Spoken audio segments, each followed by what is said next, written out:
All right, well, it is not even New Year's Day, and there's already news of somebody running for president in 2020 and, New Year's Day 2019.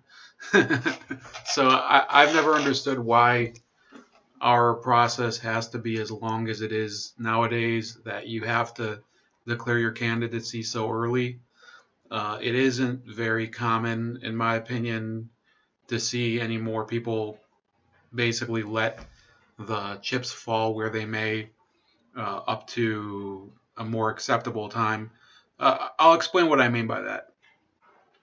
In 2016, you had a lame duck president who was going out of office, Barack Obama.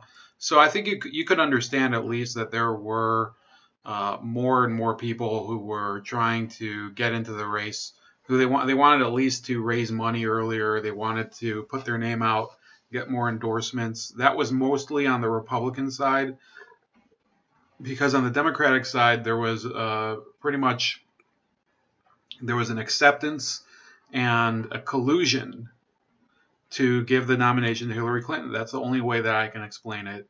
If you want to dispute that, I think you have to go look at the facts and realize that all the obstacles preventing her from becoming the nominee for the Democratic Party seemed to just fade away the more, the more that the race wore on. So I would say that we're talking about in 2020 a lot of really complicating factors that will go into how the nomination shakes out on the Democratic side. People are still speculating about the Republicans, and I would like to say that anybody who wants to go out and challenge Donald Trump has to remember that they don't have actual grassroots organization behind them. Whereas Trump he already has a major movement behind him. So I don't see any challenge within the Republican Party to unseat his nomination. There was such an effort back in 2012 through the media to suggest that Barack Obama could be unseated by Hillary Clinton, and it never really panned out. I think anybody who disputes that would be, lying to themselves, because there was talk in 2012 of Barack Obama. So there was talk of replacing Joe Biden with Hillary Clinton, and this was in January 2012. So ironically, nowadays people are talking about what would have happened if Hillary Clinton would have been replaced by Joe Biden in 2016. Would that have averted the Trump presidency? So I'm going to talk today about one of the first candidates to throw in throw the hat in the ring. That'll be Elizabeth Warren, senator for Massachusetts. And I think she's going to be a bad candidate. And it's pretty clear why when you look at all of the memes that are developing. I'll try to show you one of the more successful ones. It's actually gotten me a lot of coverage. See, I haven't done as much of the meme sharing as I used to on Bold Like a Leopard's page but this one I had to, and I think I might actually go back to doing it, because it just is so, so you have Warren won 2020th because obviously there was the genetic test. So I think I'm going to make that the thumbnail. But in any case,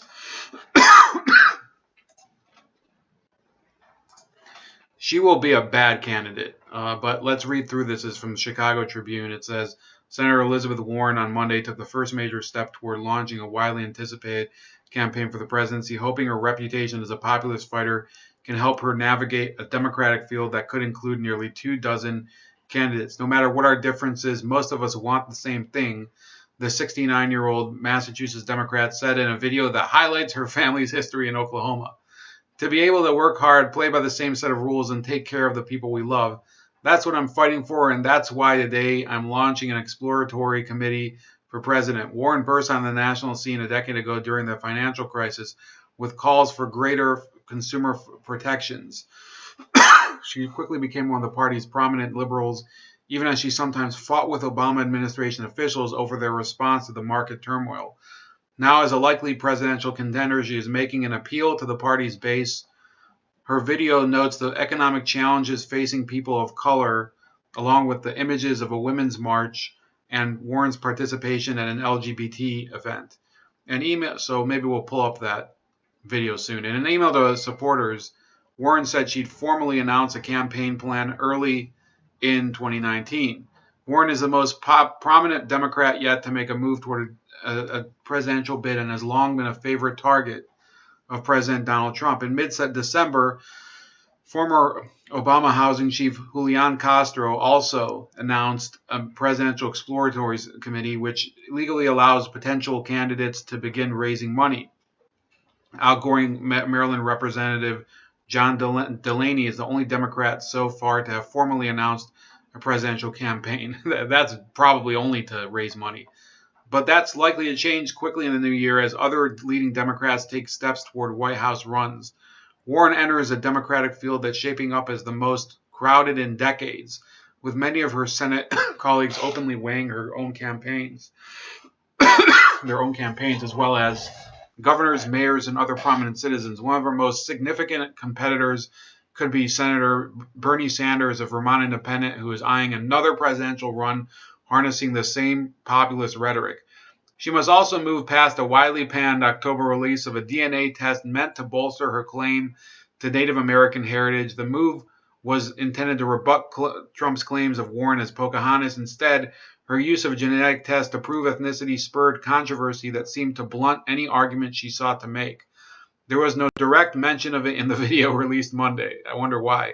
Warren has the benefit of higher name recognition than many others in the Democratic mix for 2020, thanks to her years as a prominent critic of Wall Street who originally conceived of what became the government's Consumer Financial Protection Bureau, which, by the way, is a waste of money. She now faces an arduous battle to raise money and capture Democratic primary voters' attention before Iowa casts its first vote in more than a year. She has an advantage in the $12.5 million left over from her 2018 re-election campaign that she could use for a presidential run. Warren's campaign is likely to revolve around the same themes she's woven into speeches and policy proposals in recent years: battling special interests, paying mind to the nexus between racial and economic inequities. America's middle class is under attack, Warren said in the video. How did we get here? Billionaires and big corporations decided they want more of the pie, and they enlisted politicians to cut them a fatter slice. So let's look at her new video from YouTube. Okay, here we go. In our country, if you work hard and play by the rules, you ought to be able to take care of yourself and the people you love. That's a fundamental promise of America. A promise that should be true for everyone. Growing up in Oklahoma, that promise came through for me and my family. After my older brothers joined the military and I was still just a kid, my daddy had a heart attack and couldn't work. My mom found a minimum wage job at Sears, and that job saved our house and our family. My daddy ended up as a janitor, but he raised a daughter who got to be a public school teacher, a law professor, and a senator. We got a real opportunity to build something. Working families today face a lot tougher path than my family did. And families of color face a path that is steeper and rockier, a path made even harder by the impact of generations of discrimination. I've spent my career getting to the bottom of why America's promise works for some families, but others who work just as hard slip through the cracks into disaster. And what I've found is terrifying. These aren't cracks that families are falling into, they're traps. America's middle class is under attack. How do we get here? Billionaires and big corporations decided they wanted more of the pie, and they enlisted politicians to cut them a fatter slice. They crippled unions so no one could stop them. We're going to turn the bull loose. Dismantled the financial rules meant to keep us safe after the Great Depression. and cut their own taxes so they paid less than their secretaries and janitors. It's time to write the rules for the middle class. After Wall Street crashed our economy in 2008, I left the classroom to go to Washington and confront the broken system head on. Elizabeth Warren, apparently not afraid to tangle with Wall Street. Elizabeth Warren is heading into the lion's den. Mrs. Warren goes to Washington. She did. We created America's first consumer watchdog to hold the big banks accountable. A woman who has warned of another meltdown if Washington doesn't straighten up. I never thought I'd run for office, not in a million years. But when Republican senators tried to sabotage the reforms and run me out of town, I went back to Massachusetts and ran against one of them. And I beat him. And we are going to turn Washington back to the people. What do we lose? Warren! Who do we lose? Warren! Today, corruption is poisoning our democracy.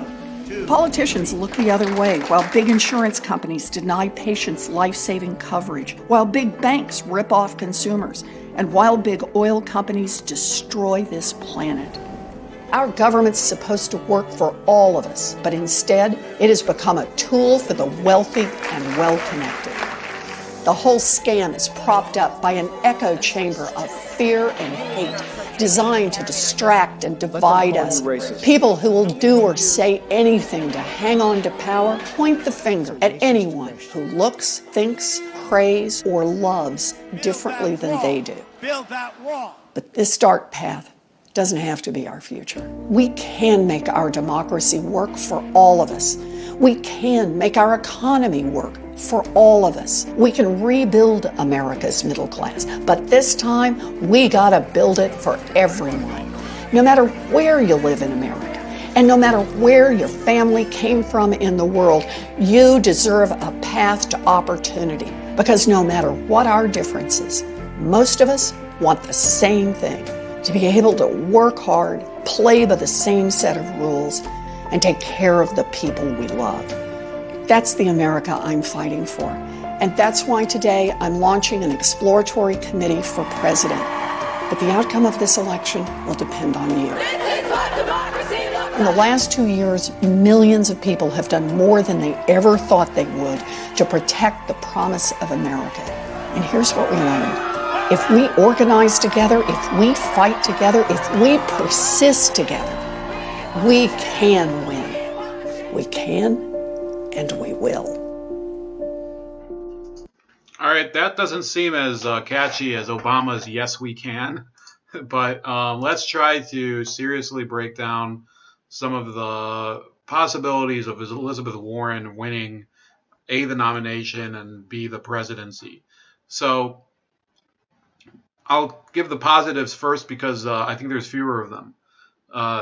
If there is a major financial crisis, which I think that there's a high likelihood, I think it will boost her chances because she is one of the people who has publicly criticized Wall Street, even if, as you can probably see from this Open Secrets breakdown, she does get contributions from corporations like Comcast, AT&T, Alphabet, which is Google, mostly from people who are individuals within those corporations, but still. You also have a lot of people from academia and the legal profession contributing to her campaign, and state employees. So she's far from somebody who is just a grassroots source of inspiration for people, or who has grassroots sources of funding, I should say. That's really what we're talking about here.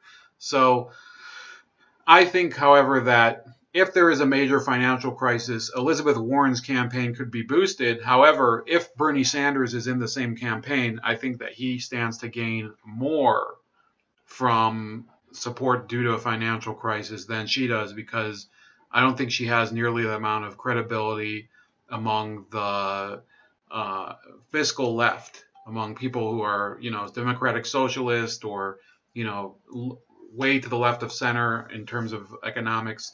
So I think she really is kind of fighting from behind here.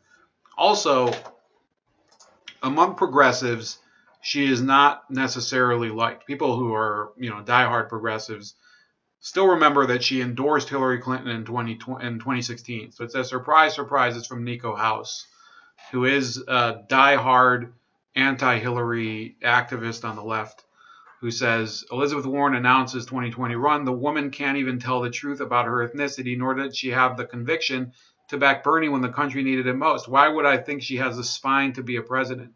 And I think he's right. I think he's right, even though I'm not a progressive. I think he's correct that she didn't have the presence of mind to, I mean, I think it's not even a matter of presence of mind. It's a matter of courage. She didn't have the courage to stand up to the Clinton machine and say, well, look, I don't care how much power you have. I'm going to support somebody who will actually stand up to Wall Street and special interests. Those are the positions of somebody on the left.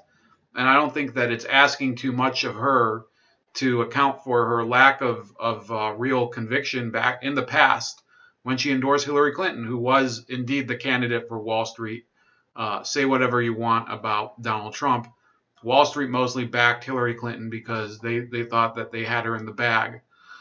Another thing is the whole ethnicity thing. So even the Boston Globe, which in the past has given a lot of cover for Elizabeth Warren and excused her horrible, her horrible record with regards to her DNA test and things like that, and her claims of I didn't call myself a diversity hire or anything. They called for her to reconsider running for president. It said 3 years ago, the Boston Globe's editorial board urged Senator Elizabeth Warren to run for president. So that would have been in 2015. In an editorial published Thursday, the Boston Globe said Warren had missed her moment in 2016 and cast skepticism on how well the progressive Democrat, whose recent public feuding with President Donald Trump boosted her popularity. I don't think it boosted her popularity at all. Would perform as a Democratic presidential candidate for the 2020 election. While Warren is an effective and impactful senator with an important voice nationally, she has become a divisive figure, the editorial board warned. A unifying voice is what the country needs now after the polarizing politics of Donald Trump. The editorial advised Warren to reconsider how popular she actually is in Massachusetts. Editors looked to Massachusetts Governor Charlie Baker, a Republican, to drive the point home. While Warren won re-election, her margin of victory in November suggests there's a ceiling on her popularity, the editorial board said. Baker garnered more votes than she did in a state that is supposed to be a Democratic haven. A poll conducted in September also suggested that Massachusetts voters are more interested in seeing former Governor Deval Patrick, a Democrat, run for president. Those are warning signs from the voters who know her best, the editorial said. Warren spent a better part of 2018 energizing the resistance against and exchanging verbal punches with President Trump. In September, Warren promised her supporters that she would seriously consider running for president after the midterm elections were over. It's time for women to go to Washington and fix our broken government. That includes a woman at the top. It's a good thing she didn't have a gap and say woman on top. She said in a video posted online. In late November, Warren delivered a speech on, I know I shouldn't laugh at my own thing, but that's the only thing I could think of. Woman at the top. In late November, Warren delivered a speech on foreign policy at American University in Washington, D.C. that all but guaranteed she was going to run in 2020. I believe in us. I believe in what we can do. I believe in democracy and in what we must do to save it, she said. So I would say that her candidacy does not have a lot of chance to succeed. Okay? Let me see here. The problem with her candidacy is that, first of all, the real enthusiasm on the left isn't for Elizabeth Warren, and it almost never has been. The enthusiasm on the left was for Bernie Sanders. He took advantage of it in 2016, and despite doing everything possible to squander it, he did much more than she did, and I don't think she could ever hope to be as popular as he was. She doesn't have the same type of electric personality as he has, and he's, as much as I would say he's betrayed his voters, he risked a lot more in order to promote his viewpoints than she did. She is, I would say, a complete coward, whereas I think he was basically intimidated into silence. The other issue is that the younger voters who are consider themselves progressives, if they're not voting for Bernie Sanders, would probably be voting for a different progressive far left person. They could be voting for Beto O'Rourke for whatever reason. They could be voting for somebody like Tulsi Gabbard if she were to try to run. So she is not going to really unify the left. So I think this is what I would say is the effect that Elizabeth Warren's candidacy would have on the 2020 presidential race and the nomination especially. Now, it's bad to claim that there's no chance of somebody winning. I don't see much chance of her winning, and I'm trying very hard to take this seriously. But supposing she were to win the nomination, I don't think she would have a good chance of drawing votes away from Donald Trump, because his voters are, they love making fun of her. It is basically their lifeblood. It is almost like you'd be handing catnip to them, and they would just go wild, and it would energize them to no end to have her as an opponent.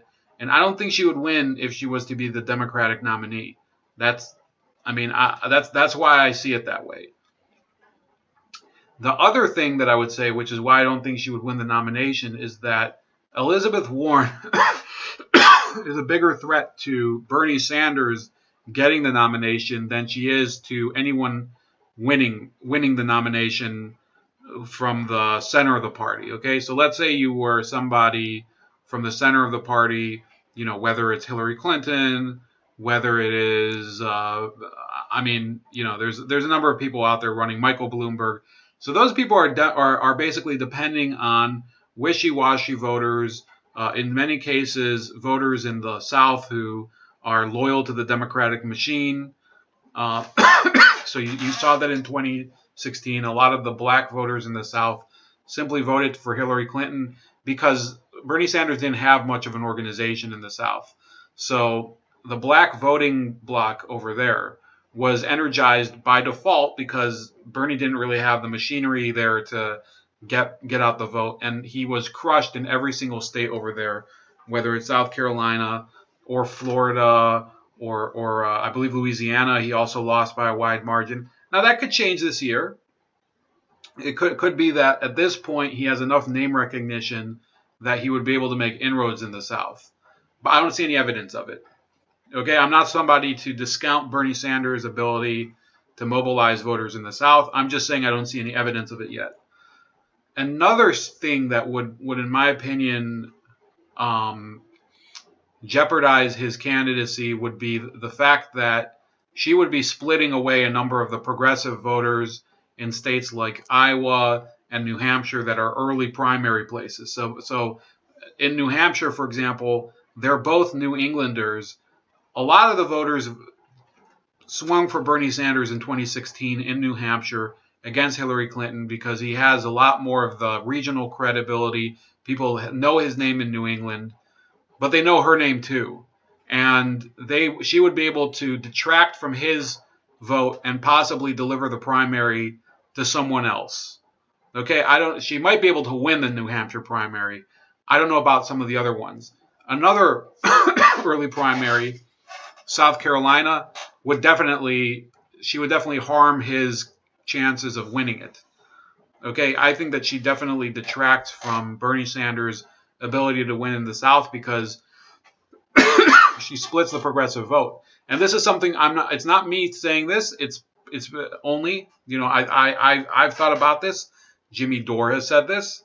People have said that the proliferation of progressive candidates in the 2020 Democratic primary would probably work to the advantage of a centrist candidate, maybe even Hillary Clinton. Okay, we don't know yet if Hillary Clinton would run. This is just an assessment. But let's say that the centrist candidate would be somebody, I don't know, like Cory Booker, or there's Kirsten Gillibrand. I think would be a huge winner from Elizabeth Warren being in the race. I would say that the person who has the most chance right now of winning the Democratic nomination, the way it is today, Kirsten Gillibrand would have a good path to victory. Another reason I don't think that Elizabeth Warren would have an easy time triumphing in the primaries is that when you are running on a national level, but you come from, for example, she comes from Massachusetts, so people do know her nationally to some degree because of past, news stories that featured her.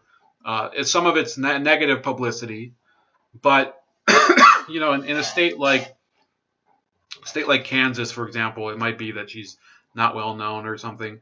So another reason I think that would work against her is that sometimes you need people that are local leaders to boost your campaign on that level.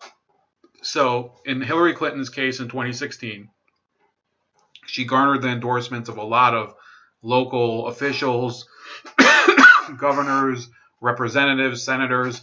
That's the way that you're able to kind of have the campaign work as a machine. Okay, Barack Obama did the same thing. Mitt Romney also. That's the way it works. Doesn't matter what party you're in. President Bush, when he ran in 2000, he mobilized a lot of local Republican officials, and he was able to pretty much close up the nomination because he had more of them in his back pocket than John McCain did. That's the way it works. That's not a critical remark. I'm just saying that's the way it works. With Elizabeth Warren, if you think about a lot of the places where she would have to campaign, I don't know off the top of my head a lot of people who would come out and say, "Well, I'm throwing my support behind Elizabeth Warren." Not at the moment. Now she did run in November. She ran a candidate that would have been her horse to ride on in the 2020 campaign. He would have probably been a strong candidate eventually to be either a VP choice or some other, I don't know. But she had in Ohio Richard Cordray. So I'll show you a picture of him. So there you go. He ran for governor of my state, Ohio, and he was defeated. But if he would have won, he was the first director of the Consumer Financial Protection Bureau. He would have been the first person to endorse her for president, and people would have said, well, she has the support of a major governor in the Midwest. Okay, it's not now the governor of Ohio isn't like a super important position. It's not as important, for example, as the governor of Florida, which I think is probably even more. But it would have been significantly remarkable for somebody who's running for president and needs to campaign in Ohio for Super Tuesday, which is in March, to have someone that could be kind of their big horse to ride on. And she doesn't have him because he lost in November to Mike DeWine, and she did put in like a pretty hard effort to get him elected, and it failed, and I'm thankful for that because he would have been a disaster of a governor. Not that Mike DeWine, who's our incoming governor, is going to be amazing or something. So that's my assessment. Elizabeth Warren, I think, will not be able to capture the nomination. I think she will harm the nomination of Bernie Sanders if he tries to run, and basically that's what I think her role is in the election, as a spoiler for a progressive candidate, not so much as a serious one. So that's it. Please like the video, subscribe to the channel, share the video, and also please comment below and follow me on all the social media, also on CocoScope as well as BitChute, which are both below. Mine's Gab and Twitter as well. And take it easy. Happy New Year.